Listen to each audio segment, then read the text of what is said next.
Hi, everyone. This is acyuta-bhava from Nightlight Astrology. Happy Monday, everybody, and happy holidays. If you were celebrating Christmas, Merry Christmas. Happy New Year coming up here pretty soon. Today, we're going to take a look at the astrology of January 2021. It's the first month of a new year. I'm excited to take a look. There's a bunch of videos that I'm going to be doing this week just to give you a little bit of a heads up as to what's to come. I'm going to be taking a look at some of the biggest macro transits of 2021 this week. We'll be doing our monthly horoscopes for the month of January in this overview video for the month of January. If you are interested in a deep dive into the astrology of 2021 month by month, and also if you're interested in sun or rising sign horoscopes for the entirety of 2021, those videos are available as rewards when you donate and support my work in 2021 through my annual Kickstarter. As of right now, we are just about 23 backers away from our stretch goal of 1,000 backers with just 4 days left to go. You can find the link to donate in the comments section of this video or in the description of this video.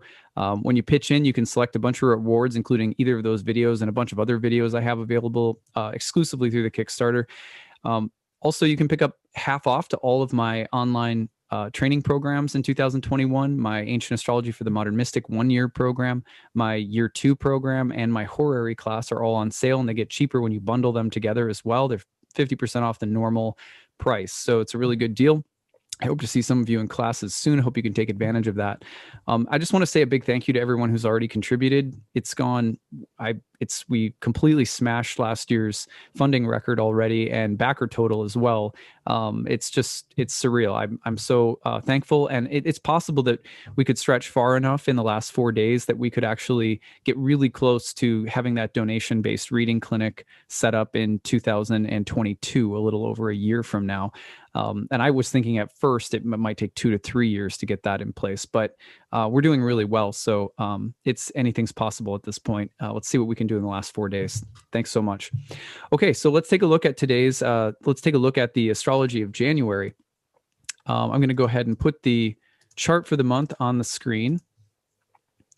And I don't know why it's situated on January 13th. Okay, let's go right here. Okay, so the month of January is really marked by the movement of Mars.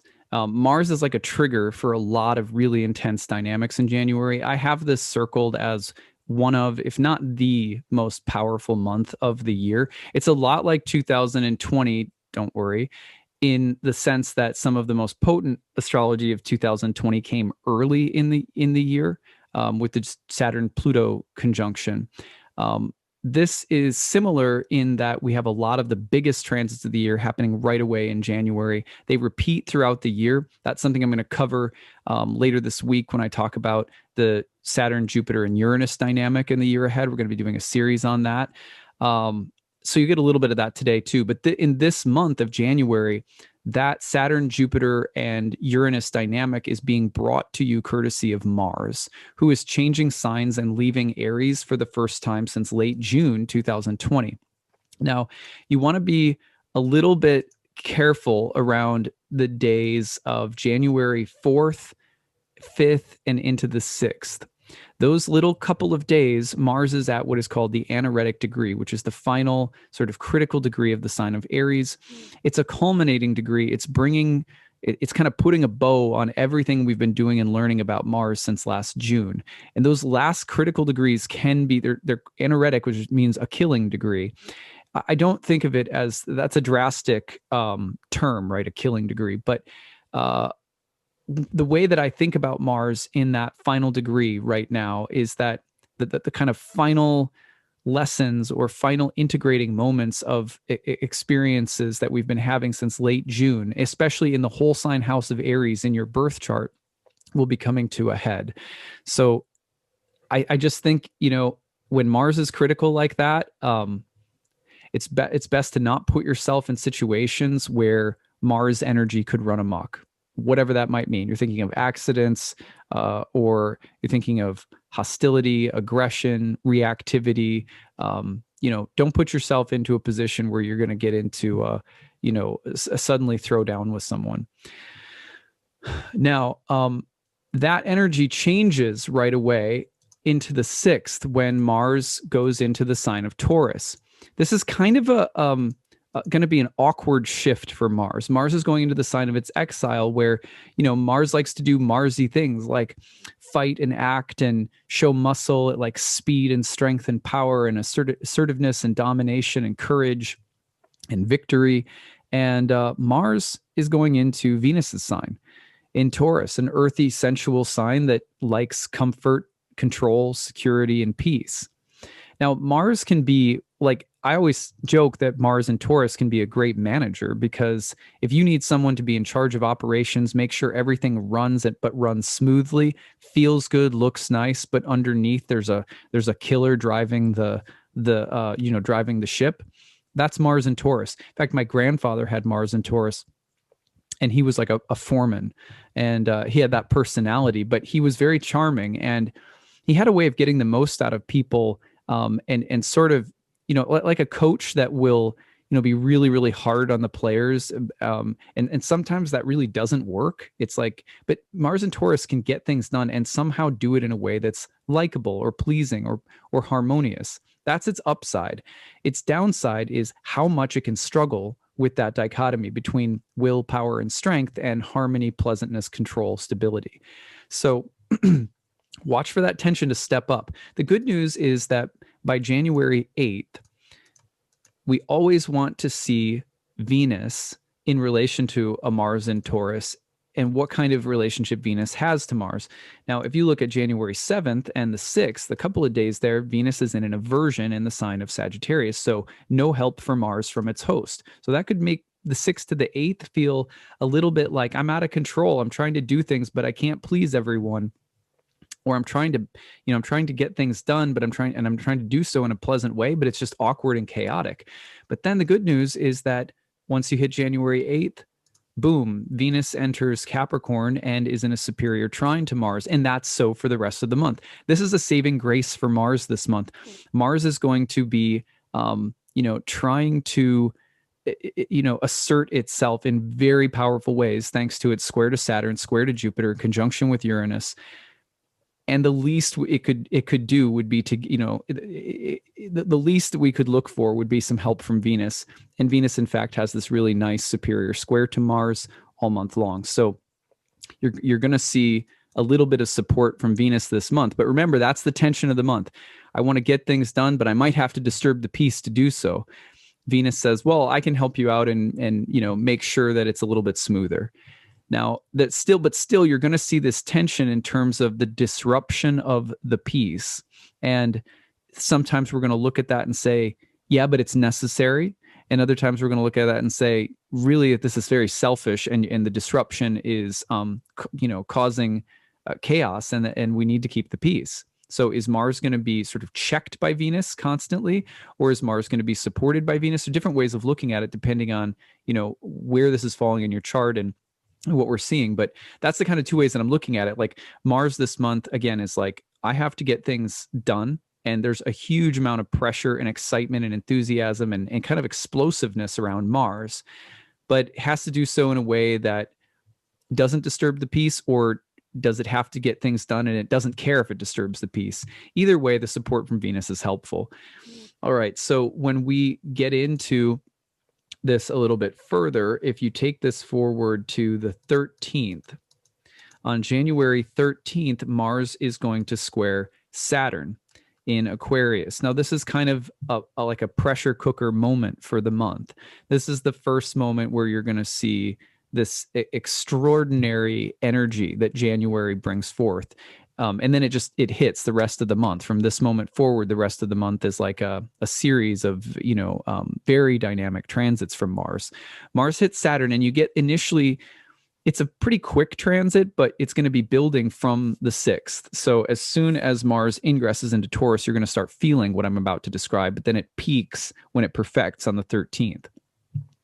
Mars Saturn is that slow, disciplined effort. It's that persevering quality of work and action. I want to get something done. I'm trying to do so in a way that doesn't disturb the peace, or maybe if it's inevitable that I will disturb the peace on some level. I'm trying to be controlled but strong and assertive. I'm trying to be peaceful and harmonizing and pleasant, yet I have to get something done. It's hard work. There's an ideal, a standard that I'm trying to meet. That's the square to Saturn.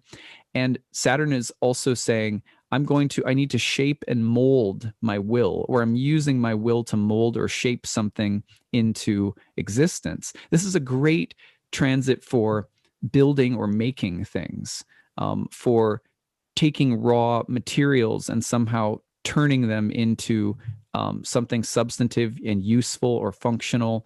But this is not just anything. Saturn in Aquarius has some pretty high ideals or visions that it wants to it's sort of co-opting Mars for. This is because Saturn is in what's called the superior square to Mars. So Saturn is sort of saying, look, Mars, earthy, practical Mars and Taurus, I need your help to build this particular thing, or I'm working on something and I need your help. And it's going to be more slow and methodical. It's kind of like, again, I think the phrase pressure cooker is a really, really good one. Now, along with this could come the frustration of our will, the slowdown that frustrates Mars, or the sense of limitation and being blocked or confined that Mars really doesn't like. This doesn't last long because Mars is going to break contain, that's a good phrase. And when we get to the 17th, then Mars is going to be just about ready to get into with Jupiter and Uranus.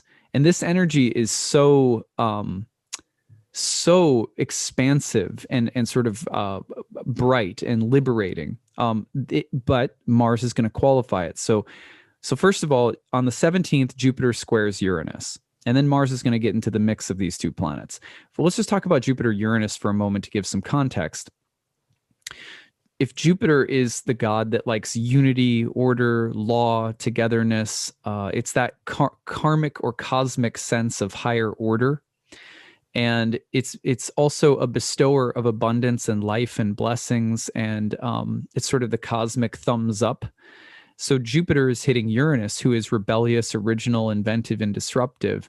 This is, I think of the word enthusiasm, the roots entheos, like the God within. You're thinking of a very inspired, revolutionary quality to this transit. Jupiter-Uranus dynamics, for example, were present when my wife and I both built and expanded our yoga studio at different times.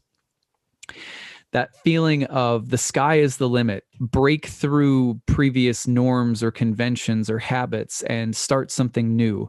It's a raining or a pouring of blessings. And it has that feeling of a milestone, world records being set, or phenomenal and unbelievable performances, whether it's, in music or arts or athletics. It's that transcendent quality, that breaking previous known boundaries. It has a lot of that sense of, well, I'd like to transcend. I want to expand. It should be original and inventive, maybe sort of eccentric. Now, the downside of this transit is, of course, the revolutionary impulse of this transit alone, even without Mars in the mix, which we're going to add in a second, but the revolutionary impulse of this transit alone can have so much bravado and bluster that it can be a description of hubris, which is the pride that comes before a great fall. So you want to be careful that you're stretching and following the wave of enthusiasm that's going to come in later in January, especially after the earlier part of the month, which is much more of a pressure cooker. Then all of a sudden it's like, confetti bombs going off. But you want to be careful not to get high on it, because this transit alone, again, not even including Mars yet, this transit alone can be the kind of transit where people bite off more than they can chew, or they burn bridges in the name of revolution. And they get so idealistic and caught up in revolutionary fervor that people can kind of lose their heads. And that's part of enthusiasm. That enthusiasm can become manic. And I don't mean that clinically, I just mean it sort of generically, but it can become sort of manic and obsessive, and nothing could hold me back. And that's going to be checked. And I'm saying this now, even though we're not going into the astrology of February, that impulse this year is going to keep coming through. That kind of explosive, enthusiastic, break through the, the glass ceiling is broken, it's shattered, whatever. But then there's going to be these checks, these hard, like 2 steps forward and then 1 big step back, because Saturn is going to hit the square with Uranus. And that dynamic means that in order for things to move forward so rapidly, it's as though there's a check throughout all of 2021 that says, and in order to do that, there's going to be some rubble or ruin that you have to take care of, or dismantling carefully, not destructively, of previously existing forms. So Saturn has this huge qualifying check on the bigness and brightness of Jupiter Uranus throughout the year. So I'm just warning everybody right now, you're going to feel this surge of enthusiastic, kind of revolutionary, expansive energy later in January, but it does get checked in February, and it's a back and forth like that all of 2021. This is something I talk about in my 2021 deep dive. Okay, now, but when you add Mars into it, that's when it gets pretty crazy, to be frank. So let's go to the 20th. When we get to the 20th, first of all, we're going to get a first quarter moon, which is a tense moment in the lunar cycle, but it is also accenting or highlighting the Mars-Uranus conjunction. So a Mars-Uranus conjunction is going to be like the bloodbath that accompanies the revolution. It has that feeling potentially of like militaristic or very aggressive and assertive forms of resistance, defiance, rebellion, originality, creativity. It can be explosively inventive, or it's like the maverick and the rebel and the militant kind of combined. I can't help but notice that this is Inauguration Day here in the United States. Who knows what that means exactly? But when I look at that, next to the fact that 3 days later, on the 23rd, Mars is then translating the light from Jupiter from Uranus to Jupiter, sort of hitting both at once, and just borrowing a horary phrase. That's when things get really interesting, because Mars-Jupiter combinations, I mean, I've done so many charts where Mars-Jupiter combinations show up in the charts of people who are tremendous athletes, entrepreneurs, military families, fighter pilots. I mean, I've seen you could think of Mars on steroids with Jupiter, right? So there's leadership, and there's also challenges. You have like a lot of like prosecuting attorneys. Jupiter is the law and Mars is prosecution. You have also people who execute the law or who keep it, like sheriffs with badges, military police. So you get a lot of that kind of militaristic, forceful relationship with law and order. And then you're adding into it this planet of chaos, rebellion, unpredictability, and erratic destabilizing qualities in Uranus. So that's what I'm saying. Like, January's nuts. Like this energy that starts coming in, it really starts on the 13th when Mars squares Saturn, and then there's this cluster of the 17th to the 23rd where things just go completely bonkers. Now, okay, like some things that I would compare this to, in every movie there's where you have like a rebellion. I'm thinking like Star Wars, for example. There's a sense in which resistance and defiance in the face of a tyrannical authority or leader, or like the Imperial Empire or whatever, like that there's that sense of having to fight for something in order to be free. You think of even the Declaration of Independence and the Revolutionary War. This is Jupiter, Uranus, Mars kind of themes. The French Revolution, it's very bloody. Revolutions, the byproduct of revolution is often, burning bridges and this kind of potential for extremism. We are going to feel that as a disturbing factor. It's, in other words, these qualities on their own are already, you could say, kind of disturbing. They can be very exciting and very positive. I mean, any revolution in our life requires that we put our back into it, and that we we really have to work and take action and strike while the iron is hot. And there's that quality. It could be very explosive in a creatively satisfying way, like in a good way. But you also have to remember that Mars in Taurus is going to bring about more of that sense of conflict between peace and chaos, between harmony and strife. And that tension around this moment of revolution is going to be peaking later in January, and not entirely easy to deal with. Now, again, to me, the silver lining is that Venus in Capricorn does offer this kind of stabilizing presence throughout the month by virtue of supporting Mars in a superior trine. So I think peace and harmony and balance and order sort of will be maintained, but there's going to be challenges to that, and the potential for us to get a little like, I want to say like manic, obsessive, overly willful and confident, and sort of potentially, I want to say just like burning some bridges, or trying to get things done in a way that we may not be proud of later on if we're not very careful about things. Okay. Now, on the 28th of the month, the same exact energies are highlighted through the full moon. The full moon is in Leo.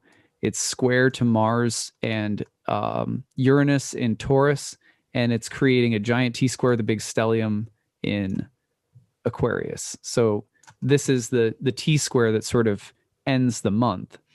Now, I can't, and you'll see that the sun, by the 31st, the sun is also going to square Mars right there. So you have a lot of different energies coming together around the full moon at the end of January.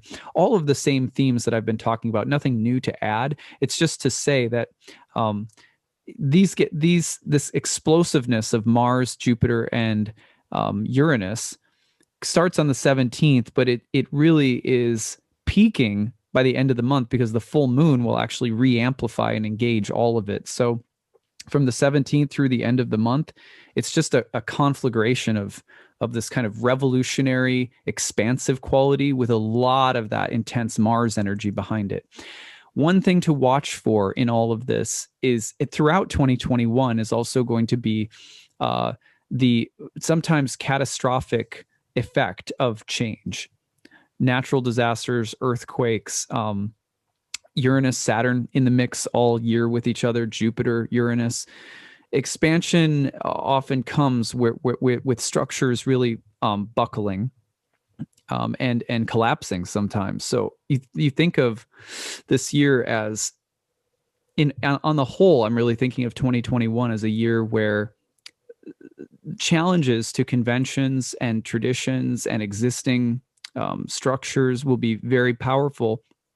And one of the questions is how to accomplish change in ways that are peaceful. Also, the expansive qualities are going to be constantly checked by a kind of conservative backlash. And I'm not talking about politics now, I'm just talking about energy. Expansion and contraction are obviously natural forces. January has a whole lot of like very expansive energies, but it also has that driving kind of aggressive quality of Mars, and it's a little bit of a conflicted Mars. So that's why it could be so volatile. But then you get into February, and Saturn is then going to get into it with Uranus, and there's this sort of contractive quality that comes in. And when that contractive expansive goes back and forth, it's like a tension that over time you're going to see through things like, eruptions of forces in nature that can potentially also devastate existing structures. And again, like my feeling is that 2021 is going to have at least a few global natural disasters of great significance. And by disaster, I don't mean, this is just it's just nature, right? Stars eventually die and black holes are created. But you get this feeling with Saturn Uranus of plates, deep structures moving around and perhaps causing some things to fall apart. So that's always going to be kind of the and or the but that follows the expansive quality of Jupiter and Uranus this year. So that's what I've got for this month. I'm going to be doing breakdowns of the horoscopes for each sign and how this will be impacting you for January. So stay tuned for those. I'd love to hear your thoughts. How are you noticing these energies already at work? You should be already starting to feel the Jupiter, Saturn, and Uranus dynamic in your chart. Where are they by whole sign in your chart? And what have you noticed already? I'd love to hear some stories from all of you. I'd also love to hear just any of your predictions or your kind of what are you seeing as potentials for the year ahead? I'd love to hear some of your reflections in the comment section as well. Last reminder, we have 4 days left in our Kickstarter. There are 23 backers left to meet our stretch goal of 1,000 backers by the new year. Remember, you can pick off 50% off tuition and all sorts of other rewards and recordings, including my deep dive into 2021 and my sun and rising sign horoscopes for all of 2021. Well, thank you guys so much. I hope you guys have a fantastic new year. We'll be back later this week with lots more cool content. So stay tuned, everybody. All right, take it easy. Bye.